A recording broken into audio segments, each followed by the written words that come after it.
En los últimos días, algunos medios de comunicación, incluido TV Perú, han lamentado, ¿no?, mediante notas, la desaparición del mural que estaba dedicado a el pintor Víctor Humareda en el centro de Lima, ¿no? En el cruce, quienes habrán recorrido esta zona de la ciudad recordarán, eso estaba en el cruce de Huallaga con Azángaro.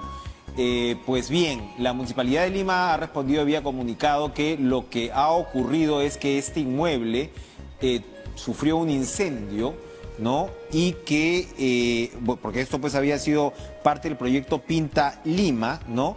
Y lo que se señala es que lo cual los dueños de dichos predios cedieron en calidad de préstamo sus espacios por un año, plazo que se cumplió en abril último, es decir, el plazo estaba cumplido, se sufrió un incendio en enero, este espacio, y el dueño, en este caso, ¿no?, como consecuencia pues de el estado en el que quedó este inmueble, decidió retirar el mural. Esto pues no ha sido decisión de la Municipalidad de Lima, que lo que nos comunican están viendo cómo restituirlo. Así están las cosas, pues, de un punto que, como vemos, era dedicado, ¿no?, y celebraba la memoria de un artista emblemático y de tanto carácter como era Humareda. Cumplimos entonces con hacer este comentario.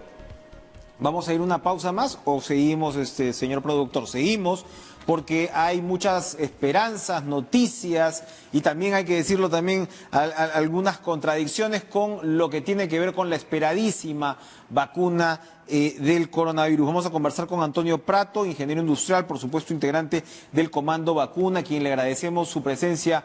Ingeniero Prato, esta noche. Buenas noches, bienvenido a Cara a Cara. Buenas noches, Enrique. Bueno, muchas gracias. En términos de lo inmediato, gracias a usted por estar con nosotros, en términos de lo inmediato, por la carrera, por llamarlo así, de la vacuna, Moderna ha anunciado que sus primeras vacunas estarán listas en el primer trimestre del 2021 y al mismo tiempo hay que recordar que Pfizer, que es el mismo laboratorio que ya firmó un acuerdo con el Perú, había firmado un gigantesco acuerdo con Estados Unidos y le ha respondido más o menos a Donald Trump pues que no politice este asunto, porque Trump estaba ya demandando que prácticamente este mes estuviera lista esta vacuna y Pfizer ha dicho, un momentito señor, no, usted no está en el debate, esto se va a tomar su tiempo. ¿Qué nos puede primero adelantar del panorama con respecto a las vacunas del coronavirus? A ver, Enrique, yo creo que han habido grandes avances en el país, eso es importante mencionarlo. Lo acabas de decir, se ha firmado ya un acuerdo con Pfizer para la compra de 9.9 millones de dosis, prácticamente 10 millones de dosis para el Perú. Eso es sumamente importante, ¿no? Pero lo que hay que tener en cuenta también es que esas 10 millones de dosis no llegan juntas, ¿no? Van a llegar 1.5 millones de dosis entre diciembre y enero, lo cual es muy bueno, teniendo en cuenta que todos los laboratorios van a hacer entregas progresivas de los acuerdos con los que hagan, ¿no? Entonces, eso es muy importante. Referente a lo de Estados Unidos, es cierto, la vacuna no va a estar cuando el presidente de los Estados Unidos requiera. Ese es un poco el problema cuando se mezcla la política y la ciencia, que tienen que ir totalmente separados, ¿no? Pfizer, la cosa que ellos van a entregar en el momento que estén las vacunas listas y que esté aprobada por la FDA, ¿no? Ahora, sáquenos de una duda ahí, porque efectivamente se ha firmado este acuerdo con Pfizer, que fue celebrado, pero hay quienes advierten que la vacuna de Pfizer, entre ellas el exministro Víctor Zamora, que la vacuna de Pfizer requiere un proceso de ultracongelamiento, es decir, de 80 grados bajo cero, a diferencia de otras vacunas. Me parece que la vacuna de Oxford tiene que estar mantenida fría, pero no requiere pues un congelamiento de este nivel. Y la otra, que también estaba en desarrollo, requiere pues un congelamiento estándar, según lo que nos explicaban. Entonces el problema con este ultracongelamiento la pregunta es si el Perú va a estar preparado para poder garantizar una cadena de frío tan exigente, no solamente para traer las vacunas acá, sino para distribuirlas en el interior del país. ¿Qué nos puede contar al respecto? Sí, efectivamente hay diferentes tipos de vacunas. Hay 4 plataformas de vacunas que son 4 procedimientos diferentes del diseño de las vacunas. Efectivamente, la de Pfizer necesita llegar a la temperatura que se indica, casi menos 80 grados centígrados, pero hay los mecanismos para conseguir esa temperatura. El MINSA los tiene y lo tiene también monitoreado. Hay vacunas que se necesitan menos, pero lo que se necesita actualmente es cuál es la vacuna que va a llegar primero, porque el objetivo del gobierno es ahora vacunar en el primer trimestre del año. Para eso es importante tener no una vacuna, tener varias vacunas. Las cadenas de frío, por ejemplo, para vacunar a la primera fila de la población, a los médicos, enfermeras y todo eso, con una vacuna a menos 80 grados centígrados no sería tan complicado tampoco hacerlo, porque en los hospitales existen las cámaras de frío para esas temperaturas. Esto implica, bien, esto implica, pero por ejemplo, eso implica que, ok, Pfizer son los que más rápido están avanzando, pero esto no implica entonces que se vaya a firmar acuerdos también, por ejemplo, con la de Oxford, que se ha dicho que tendría pues un precio mucho más accesible de $3-4, mientras que creo, según el cálculo que se ha hecho por la operación con Estados Unidos, la de Pfizer tendría un precio de $20 por dosis, que son 2 dosis, es decir, $40. Esto quiere decir que todavía se puede, porque sabemos que en Argentina y en Argentina y México se iba a producir la vacuna de Oxford para América Latina. Sí, es correcto. Hay una oferta ya y eso hay que mencionarlo, hay una oferta ya de AstraZeneca para el gobierno peruano de 29 millones de dosis, 30 millones de dosis. Ya están esperando solamente la firma del acuerdo. Se firmó un decreto de urgencia justamente para firmarlo. Hasta ahora no se firma. Me imagino que es porque hay una cláusula de AstraZeneca que dice que es un capital de riesgo. Entonces, si la vacuna, en el caso que la vacuna no sea aprobada, el 20% de adelanto que se haría se pierde. Pero al final del día son 17 millones de dólares frente a 30 millones de dosis. El riesgo es mínimo y obviamente, en mi opinión, y por la experiencia de que se ha vivido en otras situaciones, esa vacuna va a ser aprobada. Ya el comité de expertos que vio el caso de la paciente con este efecto adverso, opinó que no fue causa de la vacuna, y los estudios clínicos en todo el mundo siguen, con excepción de Estados Unidos, ¿no? Ahora, que la FDA es más lento en las aprobaciones. Ahora, eso es bien interesante, la diferencia entre las vacunas, porque claro, usted nos señala que para vacunar al grupo que habría que vacunar, lo de Pfizer serviría en el sentido que llegaría antes. Pero ¿por qué, digamos, una vacuna requiere de un cuidado como este, que es este de ultracongelamiento, y otra como la de Oxford, no? Porque son diferentes plataformas, ¿no? La de Oxford, por ejemplo, es un vector viral, mientras que la de Pfizer es de un RNA mensajero. Entonces son totalmente diferentes, necesitan diferentes sistemas de congelamiento, etc.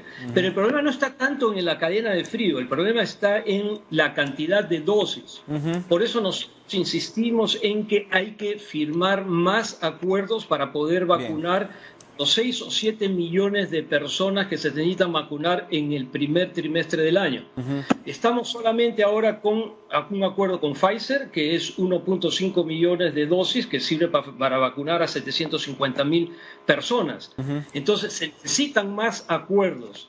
El canciller ha manifestado que hay negociaciones con 6 o 7 laboratorios y están negociando, pero hasta ahora no se firman acuerdos. Yo creo que los acuerdos hay que firmarlos, porque si no se firman en la velocidad que se necesita, esas vacunas van a ir a otros países. Ese es el problema. Exacto. Ahora, Otro punto, usted se refería a la primera fila, ¿no?, de quienes van a vacunar, y luego está toda la población vulnerable, es decir, estamos hablando de adultos mayores, estamos hablando probablemente de obesos, de diabéticos, de hipertensos, en fin, hay un grupo importante de población que sin duda tendría que acceder primero a la vacuna.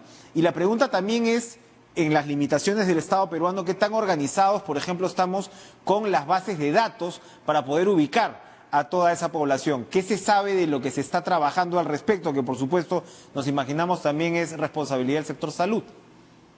Correcto. A ver, el MINSA tiene una dirección de inmunizaciones que es conocido por todo el mundo, que es sumamente eficiente y tiene experiencia en lo que es inmunizaciones. Eso por un lado hay que decir. Por otro lado, el sector privado ha ofrecido al MINSA apoyar en todo el tema logístico, es decir, en todo lo que es la planificación logística de la vacunación, desde que llega la vacuna al país hasta almacenamiento en cadenas de frío, distribución y el mismo proceso de inmunización.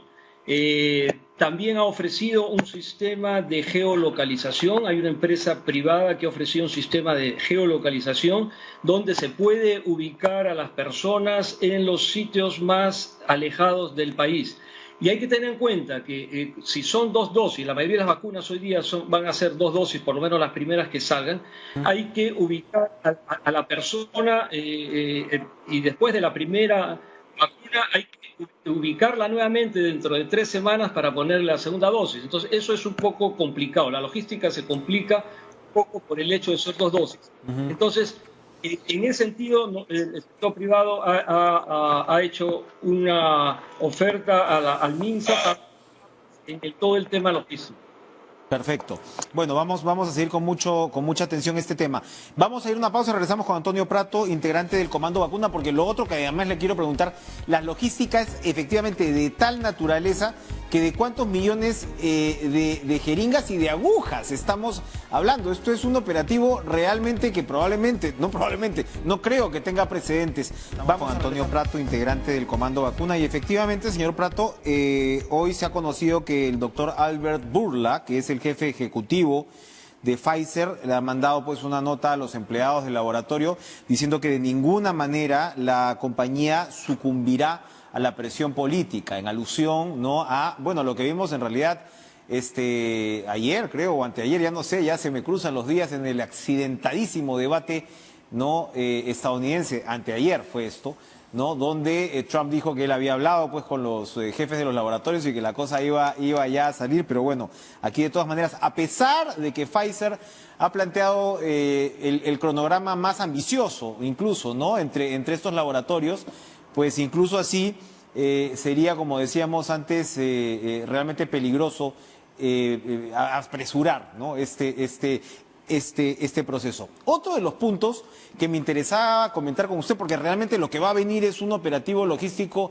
de grandísimas dimensiones, y usted ha insistido en que se debe firmar la mayor parte o el mayor número de acuerdos posibles, ¿no?, para no depender además en un solo caso. Pero hábleme, por favor, y cito en este caso también al New York Times, que ha expresado preocupaciones por lo que podría ser el déficit de hielo seco, que al parecer es importante también para trasladar cierto tipo de vacunas. Y averiguando, yo veía que acá el hielo seco solamente es producido por las 2 famosas compañías que producen el oxígeno, que ya hemos tenido toda una controversia, ¿no? Entonces, ¿qué tan necesario va a ser el hielo seco para la distribución de las vacunas en el Perú? No, eso no va a ser en este caso. El MINSA ya está en contacto con empresas que se dedican a hacer cámaras de frío, tipo lo que nosotros conocemos como coolers, especialmente para el transporte de las vacunas a los centros de inmunización. Eso yo no creo que va a ser problema. ¿Cuál podría ser el problema? No, el problema que no va a ser un problema, todo depende de cómo se planifique. Un desafío, digamos. Ajá. Sí, yo tengo plena confianza de que la infraestructura de cadenas de frío del MINSA más la oferta que ha hecho el sector privado de sus propias cadenas de frío, de las empresas, por ejemplo, la Sociedad Nacional de Industria, que les ha dicho que ponemos a disposición de ustedes las empresas que manejan cadena de frío, tipo las helados, bebidas gaseosas, cervezas, etcétera, obviamente evitando el tema de contaminación cruzada. Es diferente almacenar unos helados que almacenar vacunas, pero eso es manejable. Entonces, crear una sola plataforma de manera de que, y manejada por una sola unidad, de manera de que se pueda complementar la infraestructura de cadena de frío del MINSA con la del sector privado y pueda así garantizar el abastecimiento de vacunas a todo el país. A mí no me preocupa tanto el tema logístico porque si se hace con tiempo, se hace con planificación, yo creo que eso va a funcionar bien. Eso no es el tema. El tema es qué pasa si tenemos todo el aparato logístico pero no llegan las vacunas a tiempo. Eso para mí es la principal preocupación. A mí me da la impresión que se está buscando, y porque lo he escuchado también, decir, no, estamos viendo la forma de comprar la vacuna que sea la mejor, la más eficaz. Y yo le puedo decir, y se lo digo así con mucha certeza, ni nuestros expertos del MINSA, ni los expertos en los Estados Unidos podrían decir hoy en día cuál es la mejor vacuna, porque ninguna de las vacunas ya ha terminado la fase 3. Entonces, dentro de 3, 4 años podremos decir, ok, la mejor vacuna en el año 2020 fue tal. A hoy día, la mejor vacuna es la que llegue primero. ¿Por qué? Porque vamos a ganar tiempo. Hoy en día, está muriendo, ok, ha bajado afortunadamente el número de fallecidos, pero son entre 70 y 100 personas por día que mueren. Entonces, un día que se retrase una vacuna, la vacuna son 100 peruanos más que se van a morir. Entonces, lo que tenemos que hacer es cuáles son las vacunas que van a llegar, que podrían llegar en el primer trimestre de este año. Entonces, firmar acuerdos con ellos. Y punto, porque todas las vacunas que van a llegar en el primer trimestre, todas van a tener que ser aprobadas por sus organismos regulatorios, por la FDA, si vienen de los Estados Unidos, por la EMA, si viene la vacuna AstraZeneca, por ejemplo, de Inglaterra, o por las vacunas chinas, que son aprobadas por sus autoridades sanitarias, y todas estas vacunas también son refrendadas por la OMS. Entonces, ahí tenemos, yo creo, enfocarnos en tratar de tener por lo menos 14 millones de dosis en el primer trimestre para vacunar por lo menos a 7 millones.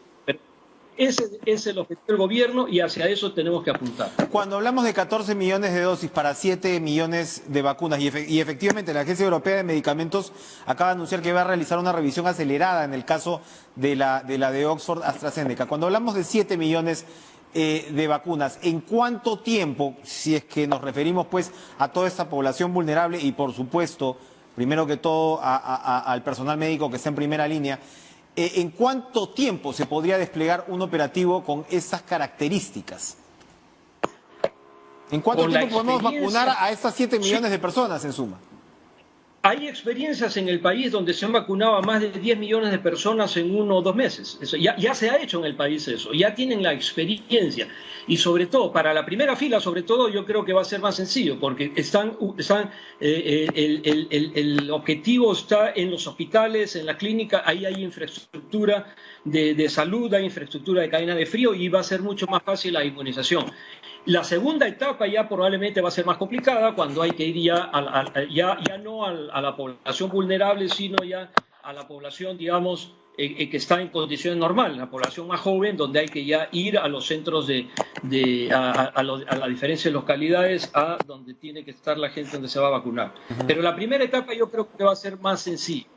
Nuevamente, ahora, yo insisto en que más que el tema logístico ahora mismo está en conseguir las dosis de vacunas que necesitamos para el primer trimestre. Ahora, la complejidad de esa segunda parte, también, ¿de qué panorama de tiempo estamos hablando? Se lo pregunto e insisto porque, claro, estamos en medio de un mundo paralizado, ¿no? Con las consecuencias en la economía. con las consecuencias todavía inciertas, señor Prato, de la educación de los niños y jóvenes peruanos, ¿no? En el sentido que no sabemos muy bien cómo va a terminar este año y el propio ministro pues, de Educación ha sido casi prácticamente, ha tenido que reconocer que es muy difícil que iniciemos el próximo año con clases presenciales. Entonces, cuando efectivamente este desafío de esta segunda parte, aproximadamente, si tenemos que, si nos va bien, y organizamos un calendario lo suficientemente viable, ¿de qué estaríamos hablando? ¿Estamos hablando probablemente de todo el próximo año? Sí, totalmente de acuerdo. A ver, si nosotros logramos los objetivos que se ha propuesto el propio gobierno de vacunar a por lo menos 6, 7 millones de personas durante el primer trimestre, y ya más toda la población, según el estudio prevalencia del MINSA, hay 25% que ya ha sido contagiado, y estamos hablando ya más o menos 7 millones de personas, más 7 millones vacunados, son 14 millones de personas, ya es una cantidad suficiente para empezar ya a recibir las vacunas progresivamente, porque nuevamente las vacunas no van a llegar todas juntas. Los laboratorios van a empezar a entregar por partes progresivamente durante el año. Entonces, pero si nosotros en el primer trimestre logramos vacunar a 7 millones de personas, ya la posibilidad de contagios disminuye tremendamente y podemos ir ya mucho más tranquilos a empezar un segundo semestre ya más relajados y vacunando ya de acuerdo a los cronogramas que se proponga el Ministerio de Salud. Le preguntaba ahora sí para terminar, el tema de las jeringas, de todo el material que tiene que ver para que los propios enfermeros y enfermeras, el material de protección, porque también estamos hablando de otro operativo gigantesco, puedan cumplir con su trabajo. Todos los países van a estar realizando estas órdenes de compra. ¿Estamos también preparados por ese lado? No, yo creo que sí, sí. Nuevamente, la Dirección de Inmunizaciones del MINSA tiene una experiencia tremenda en esto y esos aspectos que usted menciona están siendo contemplados y van a ser contemplados en el plan estratégico que se está preparando para toda la cadena logística de la vacunación. Nuevamente, desde que llega la vacuna hasta que se inmunice al último poblador de este país. Perfecto, bueno, así como esperamos que sea. Gracias, Antonio Prato, integrante del Comando Vacuna, por esta completa conversación.